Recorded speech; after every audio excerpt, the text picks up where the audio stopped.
For the second straight season, we have fallen one game short of making it to the World Series. Welcome back, everybody, to the Miami Marlins franchise. We are now through 6 years in the series, and we are heading into year 7 as today is yet another offseason. What changes do we make to this team? What do we do to try to get to the World Series now in Season 7? Here we have some key free agents, headlined by Brent Rooker, who has been great since adding him to this team, but did disappear during the postseason. Our team has an excellent core, led by center fielder Evan Carter, shortstop Hank Holder, Connor Norby in the outfield. And we may have some more young players that factor into the team this year. Do we give Doug Butcher the chance to start now and take on a major role after debuting last season and having a really impressive first month of his career? We have another first-round pick who is going to compete for a spot on the 26-man roster in spring training, as we get to see Jorge Vizcaino get his chance.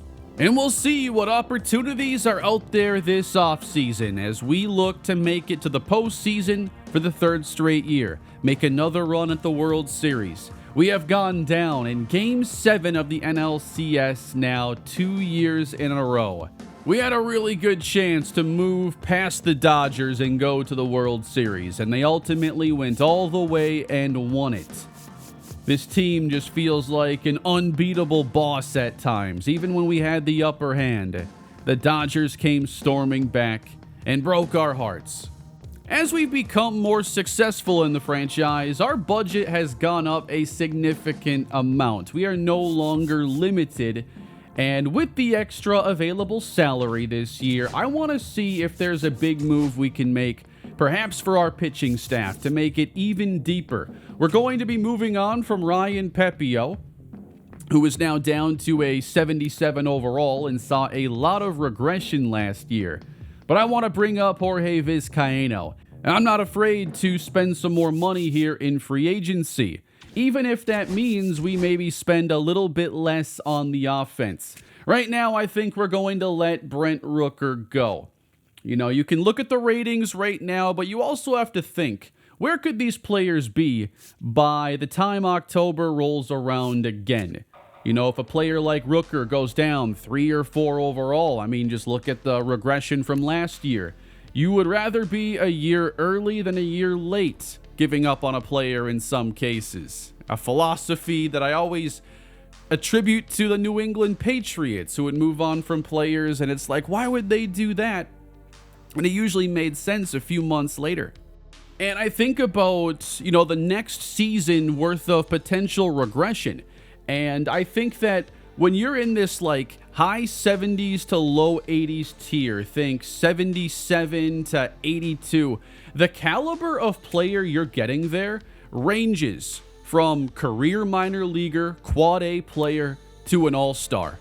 You know, you do not know what you're going to get in that overall bucket. You can have Connor Norby, who ended up, you know, very close to going to the All-Star game last year, putting up career numbers. You just don't know if that's going to continue. So with Josh Lowe being 33, having some notable weaknesses against lefties, although he's played great, I'm okay, I think, going in a new direction there. And he was awesome in the postseason, so it's not an easy decision to make. But I will be looking at other outfield options. And we have a top-ranked farm system, so if we need to look at trading some prospects to fill in a gap at the end of the offseason, that is not an issue. We have plenty of talent to do that. I am not going to extend the qualifying offer to Brent Rooker, as it's $26 million. And right now his demand is more so at $20 million, so I'd be thinking he would take the qualifying offer. But I want to leave salary available to see what's in free agency at pitcher, outfield. Maybe there's somebody else that can entice me. But instead, I would like to try to re-sign some of our key relievers. This was a big strength of ours throughout the year and into the postseason. Our late inning bullpen arms have performed really well. Now, these are all players in their 30s, which means regression can hit. It can hit very hard. I'm willing to go 2 years on a deal to George Soriano, but I think for Cole Sands, although the season ended poorly, I definitely want to give him an offer to return, 1-year deal. And then Edwin Uceda, I thought was a really surprisingly good addition last year. Well, he's been really good for a long time, but I guess I was expecting more regression, you know, with him being 33, but it never really showed up, and he had a very strong year. But I'm prepared to let Brent Rooker, Josh Lowe, and Ryan Pepio test. I'm also thinking of a house rule for future franchises I do here. You can let me know what you think, but I know like last year I gave Brent Rooker a 1-year deal, and it didn't really feel like a 1-year deal was right for him. But I was kind of thinking of a house rule where unless a player is like a reliever or very old, that I don't do 1-year deals here in this stage anymore. If I want to sign them back at this stage, it needs to be multi-year. Edwin Uceda has accepted the 1-year, $7 million contract. He's returning. But so far, George Soriano, Cole Sands, they are content waiting a bit longer. In that case, I'll increase my offer to Soriano along with Sands and try to make this a little more enticing. But it's now free agency, and a lot of big names are hitting the open free agent market, including Roki Sasaki. It's not as if he needs much of an introduction. He is a superstar who has won the last 4 National League Cy Young Awards. We saw him twice in the postseason. Doesn't get much better than Roki Sasaki. Then I see that James Wood is also available. Wow, a corner outfielder and a starting pitcher. I think we found the top 2 targets for our board. The demands are very high. Now, I haven't gone through arbitration and stuff yet. I was too excited to take a look at who's available here. Looks like the Yankees did not get a deal done, at least yet, with Yuri Perez. Very interesting. We still gave them, I think, a pretty good prospect in that return, but we'll see where Perez ultimately goes. Dylan Cruz is also available. So there are corner outfield options. Not an elite offensive player. He's got amazing defense and base running. And then as a hitter, you know, this past season he finally came into his own, it seems. PCA is out there. Wow, the hitting, that just feels wrong. This ain't right. And then you got options like Tobias Myers, Corbin Burns, Spencer Schwellenbach. So there are other starting pitchers that we could look to pursue. But why don't I take a look at all of our tenders and arbitrations and then kind of get an idea of how much money we have this year. I am not going to tender these players so we can make room for our next draft class and just look for some different minor league players to have in the system. Arbitration now. Joe Brown's already arbitration eligible. This feels like it's a year early. But apparently, 47 games played here. This must have been at least enough time to get that first year out of the way. But yeah, I guess he's now got 4 years of arbitration. I forget how this all works. There's so many weird accounting rules in baseball, but yeah, nonetheless, Joe Brown hopefully comes back from injury and can find that rookie season form. Because if he plays like he did last year again, first base becomes an area where you might look at the deadline at who's out there. Johnny Grieve, he wants to get paid, looking for $6.7 a year right now if we just sign a contract. Or we can test our luck in arbitration, which I think will end up in a pretty decent spot. I'm going to offer like $3 million. And I'm just kind of, you know, ballparking and guessing most of the time here. Usually I find that arbitration numbers are going to be better than their demand, so even if I lose the hearing, it really isn't a big deal. Agustin Ramirez, he's actually entering the final year before he hits free agency. At $6 million, that's a decent chunk of money for a backup catcher. I'll have to think about that. For Noble Meyer, I'm going to offer him $2.5 million in arbitration when his demand was closer to $5 million if we were to try to get the interest high enough. We'll see if I win that. Marcelo Meyer really has been a big disappointment overall. in this series, has not developed into a quality major league hitter. He's a super utility guy now. And I'm also potentially interested in moving off of him as we have some more intriguing minor leaguers. Maybe our bench can get a little more high upside, even if we don't have someone who covers as many positions as him. I'm prepared to let a lot of these players test free agency and for us to look at who else is out there. I have not offered a deal or arbitration to Declan Cronin, Jack Leiter, Jose Hernandez. I'd like to see what other lefty relievers are out there. He's been with us now for 4 years, but we have seen some decline. I did offer arbitration to Drew Jones, but I will say his roster spot isn't as safe as it's been in the past. And as of right now, I don't think I'm going to offer to Marcelo Meyer or Agustin Ramirez. I have to add a couple players to the 40-man roster, potentially. Nelson Iden. Yeah, he's going to be one I'm not willing to let go in the Rule 5 draft. So let's get him now on the 40-man roster, which means he'll have a chance to play at spring training. Offensively, he's still not ready, but he is a very good defender. And I'll add R.D. Castle as well. If I was a team in the Rule 5 draft, I'd be willing to pick him up, to stash him on the bench and develop him. So I think we have enough room to make that work. So this screen here is showing $90 million available.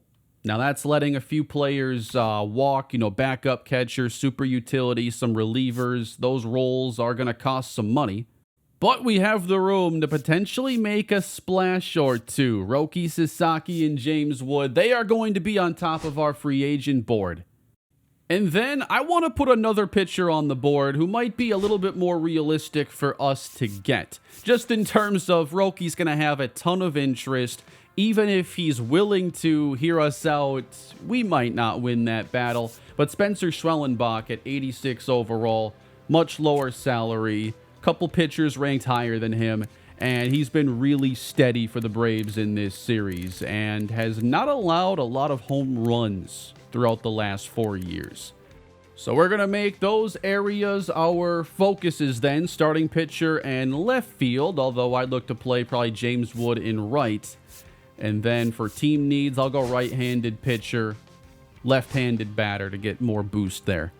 But you really got to see where that motivation starts. And maybe now we're at a point in the series where the top free agents are more interested.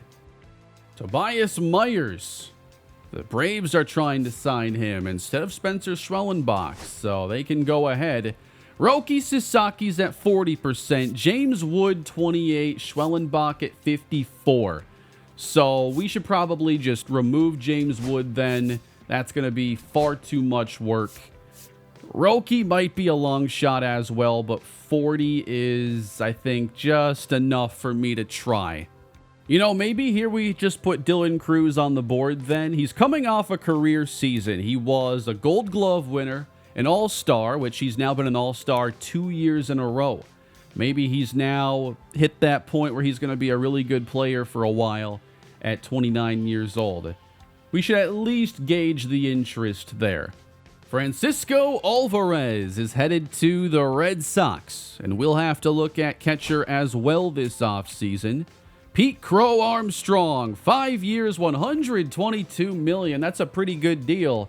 While his offensive skills, I did not think would put him in that salary range. Wow, we got Jackson Holliday going to the Reds. That's an exciting move for Cincinnati. Let's get back into the free agent menu now. Roki Sasaki at 46%. Remember, contracts offers are locked until you hit 50. Schwellenbach at 59. He's there as we wait and see what happens with Roki. And then Dylan Cruz only has 36% motivation. Is that enough, or do we see who else is there then? Because that doesn't feel much better than James Wood's situation. He wants a 10-year deal. Free agency is kind of scary, guys. You're making massive long-term commitments to players who are usually at the end of their athletic prime. It is not comfortable. I am adding Chris Bubich to the board then, a left-handed reliever who could help replace Jose Hernandez. He has been playing really well the last couple years. Looks like he's been a closer or maybe an 8th inning guy in some cases.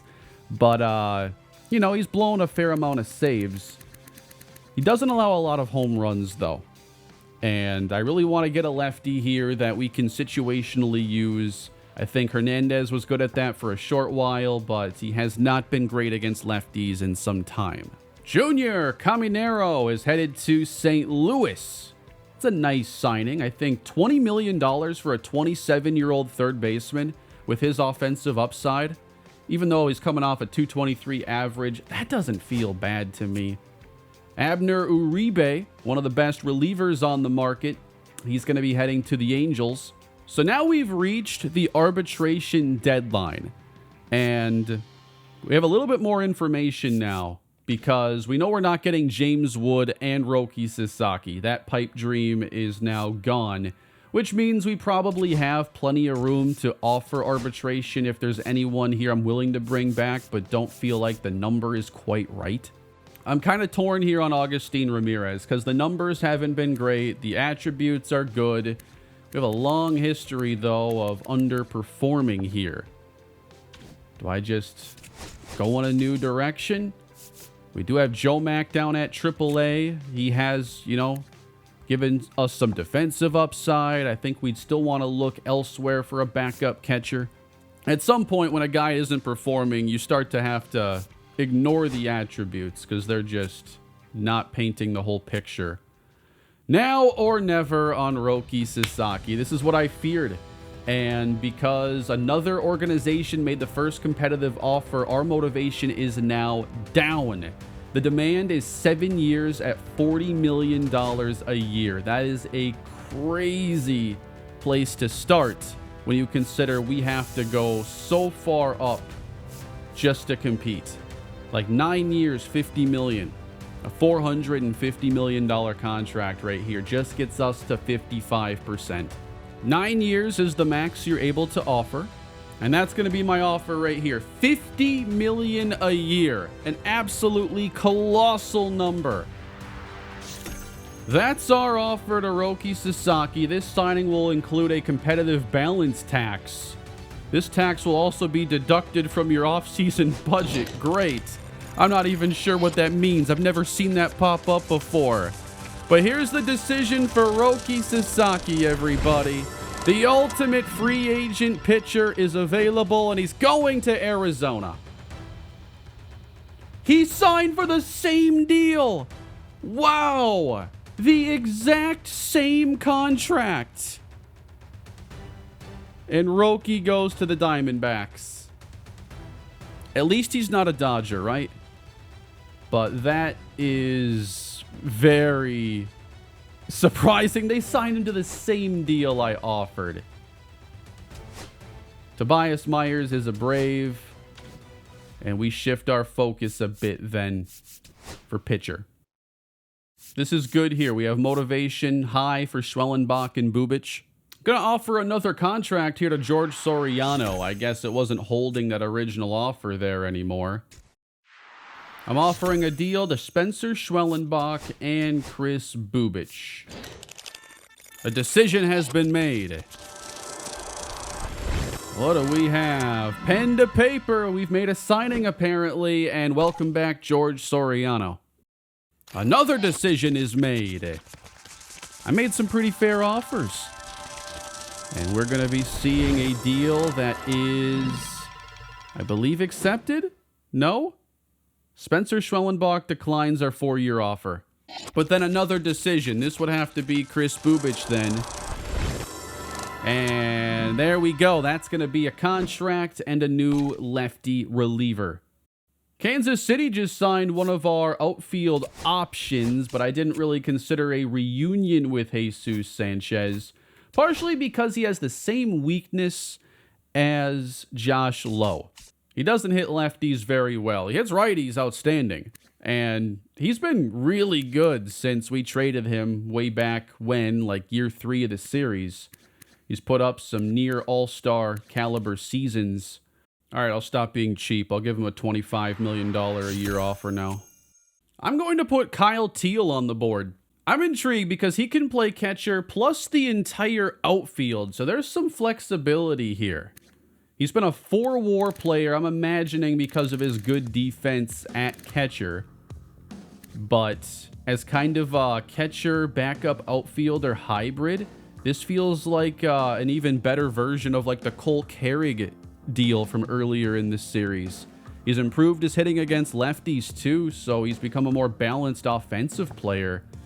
I mean, if a backup catcher is going to cost me like $6, $7, $8 million for a decent player anyway, what if we just pay a little bit more and get way more flexibility? I'm interested in having a third lefty in the bullpen, and Yuki Matsui is available. He's 35 years old. I'd be looking at a 1-year deal here in this case. We only have 2 lefty relievers currently on the big league roster. It's a nice 1-year deal for Ha-Sung Kim to the Mets. We offered a deal to Spencer Schwellenbach, remember? Well, he's made a decision. He didn't like our first offer of $22 million, so we up it a little bit. And it looks like we have a deal done. Spencer Schwellenbach is the Marlins' big pitching addition. And I think this gives us, more depth than we've had in the series and makes the fight for the 5th spot far more competitive, and I feel a lot better about the rotation that way. Dylan Cruz signs a really big deal. Man, even if he was interested, am I getting there? 6 years, 25.8. Draft lottery. Let's see what's going on here. We have the 27th position this year. We are locked into that. I'm still, when it comes to the draft, give me some guys who can just play early at this stage of the franchise. But the Yankees have the #1 pick. The Rockies are behind them. Now, I was looking at options when it came to maybe adding an outfielder via a trade. But the Diamondbacks, their record's really good, and they made 2 big splashes already in signing Roki and Brian Abreu. One of my options at right field was going to be trading for Corbin Carroll in the last year of his deal. I'm saying that's off the table now because the Diamondbacks are making a run at the West now.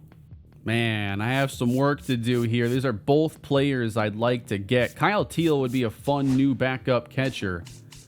I don't know if I'm going to have a good chance there. All right, it's the Rule 5 draft. I'm actually kind of intrigued this year because I've opened up space on the bench. The Yankees took a reliever #1, got a few relievers going early. Jordan Adams here to the Rays. That's not a bad bench player there. And I don't see us losing anybody yet. Hey, who remembers J.J. Kohler? He's actually Rule 5 eligible.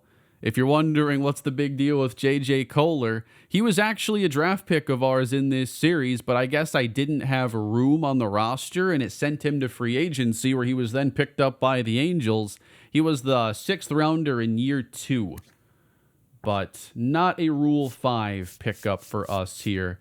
You can tell lefty relievers are in high demand and low supply, considering that there aren't a lot available here.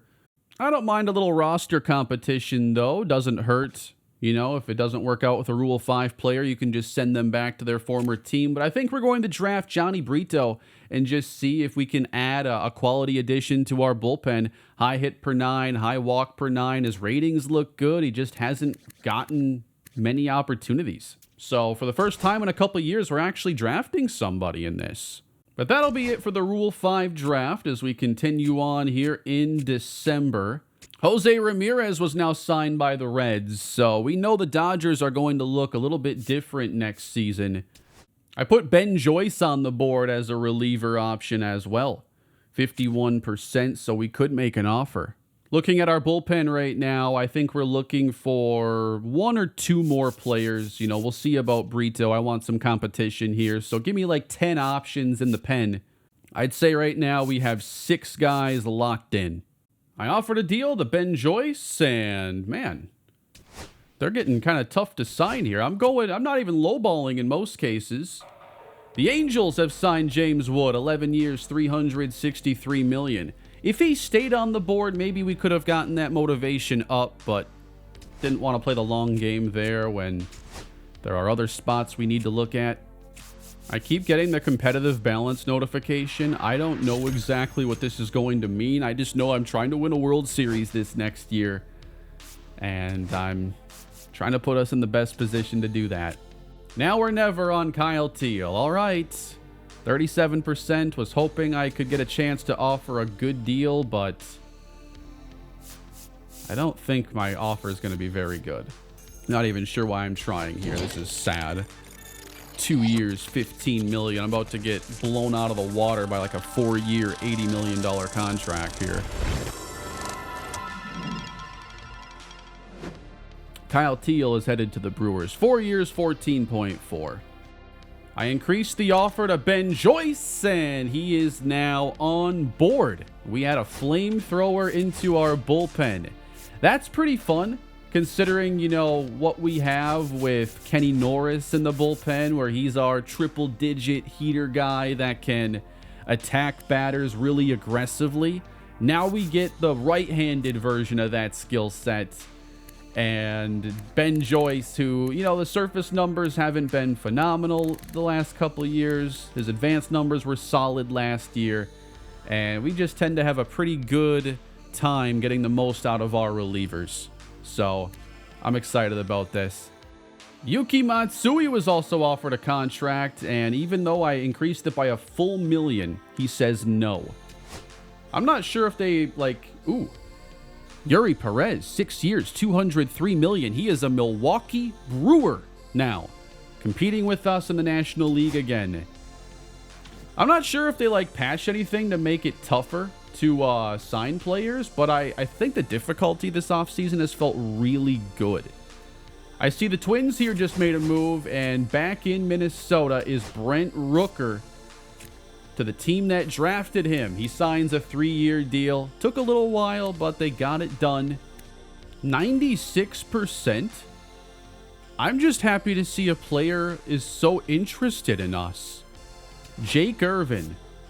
96 is the biggest number I've seen here. Born in Minnesota. They're really trying to catch my attention here. The Minnesota native who loves the Marlins. At 83 overall, but we don't have a need for a starting pitcher unless he's going to be a long reliever like we had Jack Leiter in that role this past season. I will say the fact that he's a consistent near 2-WAR guy, that makes him a pretty good fit for that role. Low leverage, long relieving inning eater. I'm interested, but I'm still trying to get a deal done here with Yuki Matsui. 80% motivation on that offer. Oh, looks like Agustin Ramirez was signed. He's not an option here any longer. In that case, I do think I will explore Bo Naylor as a backup catcher option. But Agustin Ramirez will again have the opportunity to start in Toronto. I'm going a little bit different here. 1 year, a little bit higher on the salary. I don't want to go multi-year. Bo Naylor's a Yankee. Third attempt here on Yuki Matsui. Now we got a deal done. His agent's doing a phenomenal job. Got us up from 7.1 to $8.5 million. That gets us now our third lefty reliever, and I think puts us in pretty good shape. I really don't think we need to go after Jake Irvin. I was just really surprised to see a player who wanted to come here so bad. So Josh Lowe ended up getting signed. He got a 3-year deal and got what he wanted from the Houston Astros. And I'm still trying to figure out what I want to do in right field. Because right now, I think Doug Butcher's the DH. And we're missing a starting outfielder. Man, I was about to talk myself into maybe trading for Fletcher Rankin. Looking at the hitting ratings, and he's already like hitting arbitration. You know, maybe the Pirates would like to move him. 24 durability. And yeah, he has missed a lot of games in his career. The Twins are adding some power this offseason. Brent Rooker and Josh Naylor. Oh, the Twins had also gotten Marcelo Meyer, and they signed him to a 6-year contract. What a commitment by Minnesota. We let Jake Irvin go to the Rays. Oh, he got paid. Yeah, he was not getting that with us. And I've been trying to add a backup catcher. And this was my new target, Shea Langoliers. Apparently 87 is the max motivation I can get to, so maybe it doesn't help me going higher with the money. I'm still going to, because it's not all that much higher. I'm going to go to 8 million. And Shea Langoliers is the new backup catcher. Really? That's the first time I've done a last chance contract? What I like is that it gives us a new skill set to have off the bench. Like, his contact is not great, his fielding's a bit low, but he's got power, he has a strong arm. That's a fun skill set to have here in a backup catcher who can slug 400 and I think play a decent role coming off the bench. All right, Johnny Grieve is going to make $7.6 million. We lost the arbitration hearing. I think he got close to what his demand was if we signed a normal contract. Drew Jones, they sided with us for $800,000. We won the hearing as well for Noble Meyer at $2.5 million. And we have now reached the start of spring training. The off-season is over. It doesn't mean that the moves are over. We have added Spencer Schwellenbach. We've added some new relievers. Chris Bubich, Ben Joyce. Excited about those guys joining. Yuki Matsui as well. I think I found one more potential move in the outfield that I'd be really excited to make.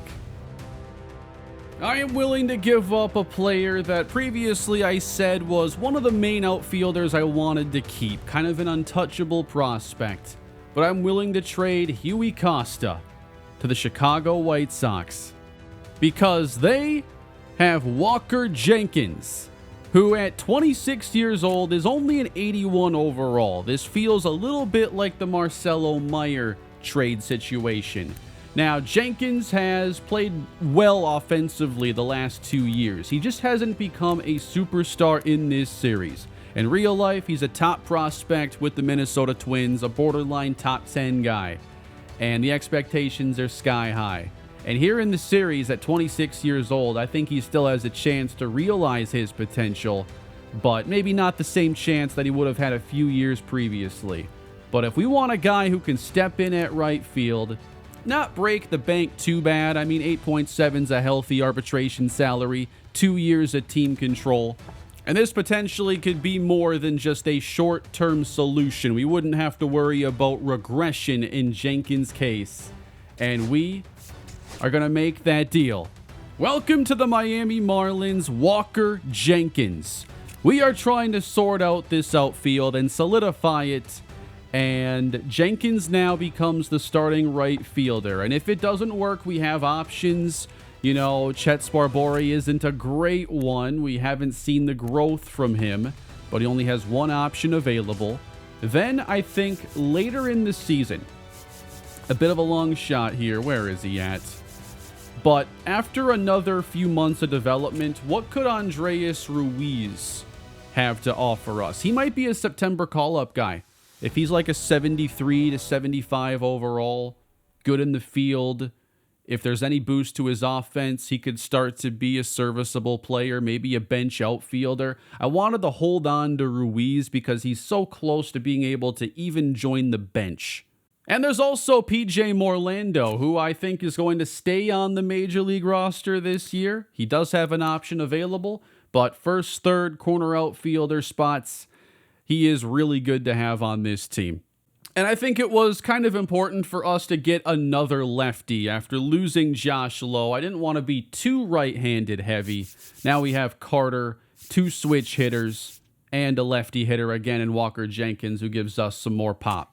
66 power against righties, 52 against lefties. I think he'll handle hitting both lefties and righties decently and play really good defense. 99 durability. And he can still get a lot better. Recall, we got Evan Carter when he was an 81 overall. I forget how old he was, but if he's 28 now, 27, 26, 25, 24 this year. So Walker Jenkins, a couple years older than when we got Evan Carter, but I think has similar type of upside. Huey Costa, by the way, was a top 4 prospect with us, and now with the Chicago White Sox, he's going to become their number 2. The top 100 puts him at 28. Could I have cobbled together some C potential guys and made the move that way? Sure, but I don't try to take advantage of the trade logic too much. I want to make deals that can work for both teams and make sense, and I thought that made sense for both sides. The only concern I have now is who on this bench is capable of backing up shortstop. I think that's where Cole Carrig has an opportunity to rejoin this roster for the first time in 4 years, because we just don't have a lot of backup shortstops. RD Castle is one guy, but in general, I just don't have guys that back up short or primary short at a high enough overall. I think I'm going to wait until the end of spring training, though, because there are a lot of waived players, and at that point, maybe it makes sense to claim somebody. But I'm not going to make a trade right now because I can get a player for nothing later on. With that being said, then, I want Jorge Vizcaino to join the 40-man roster, and he will be the 40th man. Just made things fit here. And my hope isn't really that he joins the rotation right away. If he shocks and can top Noble Meyer, that's great. But if he could be a reliever and work himself into a starting role, that would be awesome. As a long relief option, Jorge Vizcaino, I think, would be very intriguing. Low leverage way to get him major league time and reps, basically replacing the Jack Leiter role. So those moves today leave us with $17 million available in budget. Not bad. I used a lot. We are paying $11 million now in competitive balance tax. And after we really didn't change the starting lineup last season, there are 2 new changes here this season with Doug Butcher at DH, Walker Jenkins at right field. I do think at the trade deadline, it's possible that I look for DH insurance, especially if we see Butcher get hurt at all with 59 durability. That wouldn't be a bad idea late July to consider that. But that $17 million of space now basically gives us a little bit of room if we have to make a move at the deadline or respond to an injury. I'm happy with that. That was honestly one of the most fun off seasons I've done in a long time. It was challenging to get players signed. I thought the off-season free agency stuff felt pretty good. But let's get a look now at some new players for us here in spring training, as we are going to have Walker Jenkins now manning right field. How do we feel about him replacing Josh Lowe? I first thought if I made a move, it was going to be to trade for Corbin Carroll, but I talked about that not being an option anymore. I took that one off the board. And I just didn't think I'd really end up getting Cruz or James Wood, and they kind of made that decision for us. But I like this move to get a player with 2 years of team control that we don't have to break the bank for, and is actually a player who's ascending and not declining. I think we've added a lot of older players now over the years to piece this thing together, and to have now a younger player is a nice way to balance things out more. I also tend to hit better with lefties, so to have another one here is very nice for us, as Mitch Keller gets a call to go his way. All right, Simeon Woods Richardson versus Walker Jenkins. The Twins reunion here with 2 on, 2 down in the 4th. Big cut from Jenkins. I like his stance and swing. Headed to left. Turns foul. This one's on the ground, up the middle, and rolling through. A base hit for Walker Jenkins. Marlins take a 4-0 lead. And welcome back to Joe Brown, recovered from another injury. He's dealt with a couple in his career. Last season could not join us for the playoff run, and he'd like to forget last season altogether. Here at second base, the play is made.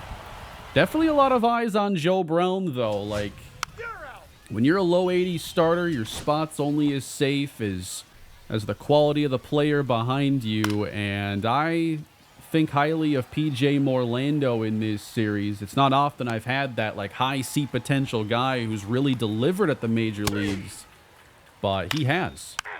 Nice left on left test here for Jenkins. Out in front. It's a 3-2 count, and Jenkins draws the walk.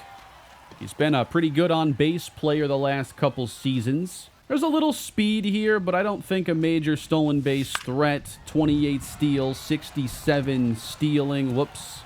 Yeah, get there, get there. I wish I could make decisions faster. Not enough range here. Thinking of him as an average to above average outfielder. And he's out by a mile there, trying to stretch it. All right, a nice shutout here as we take the first game of spring training. That is down the line. A scorcher from Walker Jenkins. 102 off the bat. It's a stand-up double. Man, how about the numbers on Doug Butcher? He looks ready. As a DH, you got to bring the power, and he already has 2 homers in 2 games. Very excited by the chance Doug Butcher has this season. One of the X factors, and that's going to be sent now to the gap, and Butcher continues a hot start to the spring. He drives in Jenkins with an RBI double. Up next, for the Marlins. There's a base hit again from Jenkins into right field. I like that left-handed swing. Now batting, number 7. Walker Jenkins, another rocket they won't get to. That's a breaking ball smashed to center. He is on a tear. Joe Brown, fly ball. Does it have enough? At the wall, and it is gone. Great to see a long ball from Joe Brown. This is a fun start to the spring. Yeah, we ain't done in this series, guys. I'm still having way too much fun with the Marlins, and the hunt for a World Series has me hungry. I like this team so much.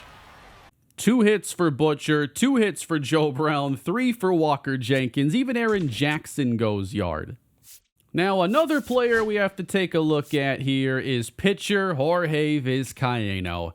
We have followed his rise through our system as a pitcher whose velocities are far below the average, but he is still a strikeout pitcher because of the break he gets.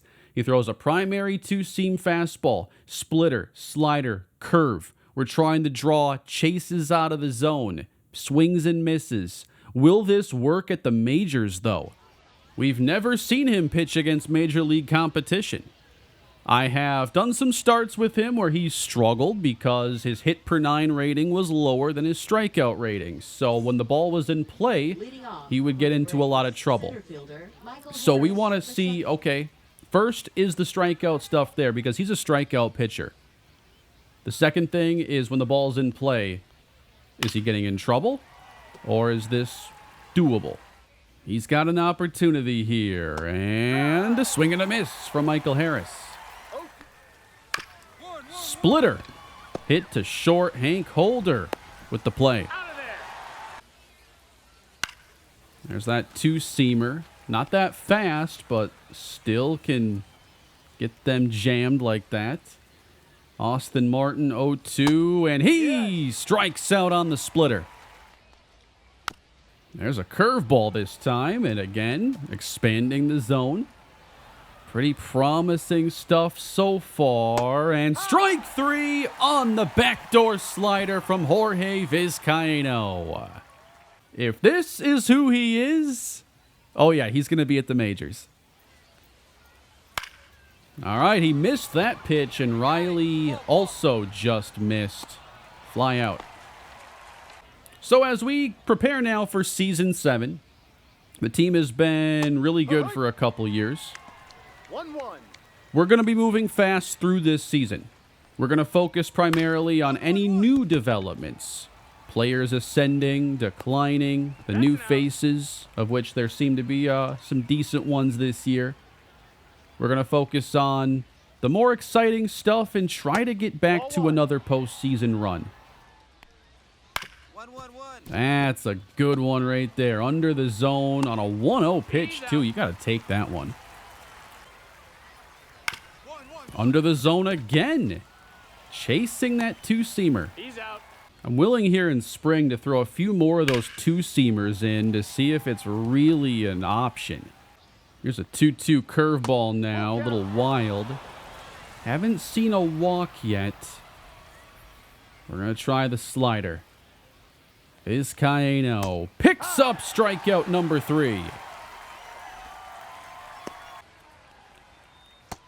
Big breaking ball there, and Williams, he swings and misses. Here's a 3-2 splitter. Good location, fouled back. Haven't thrown this one much. Changeup. That goes down to 82. 3 really good innings. And that's when he gets taken out of the game, but man, that was an impressive showing right there. He pitched again in his next start, going 4 innings, and he did give up a couple runs this time with 3 strikeouts. Xavier Edwards, he actually has gotten hurt twice in this spring training, and he just broke his hand. He is out the next 2 to 3 months. Wow. So he's going to go on the 60-day injured list then, and we're going to have a replacement second baseman. As Miami does get another good outing from Jorge Vizcaino. 5 innings, 1 run allowed, striking out 7. Luke Keeschel, he's the guy who can slide in here. And then you also have Aubrey Fenner, who's worth a look. Defense not great, but high contact, high vision. I think that I need to get him some at-bats here so we can kind of compare him to Keeschel. Waiting for Vizcaino to have a bad outing, and it does happen here. Going to mess up his spring training ERA as he gives up 6 against St. Louis. We have some new relievers. I'd like to get a look at Ben Joyce, who has been off to a pretty good start so far. Just give me a fastball down the middle here. There's 102. So there's some more high velo in our bullpen. He and Norris, man, that's going to become a really fun combination to throw at teams. On top of the fastball, there is a circle change, slider, and a sinker. That gets pretty up there as well. 2 base hits. What's this? Should also take a look at his quirks. It's important with relievers to see if they have outlier or outlier 2. I'm sure that Joyce does. It gives them a boost to their velo. But yeah. So his primary and secondary pitches both exceed their max limit, and then performs better when team is behind. Good to keep in mind.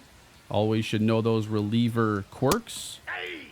We're about to be behind if he doesn't start getting some outs. But when you're in trouble, you want a way out of it. Here's a fastball up and in. Strike 3. And hard to catch up to that one at 102. Kenny Norris and Ben Joyce are going to get along just fine.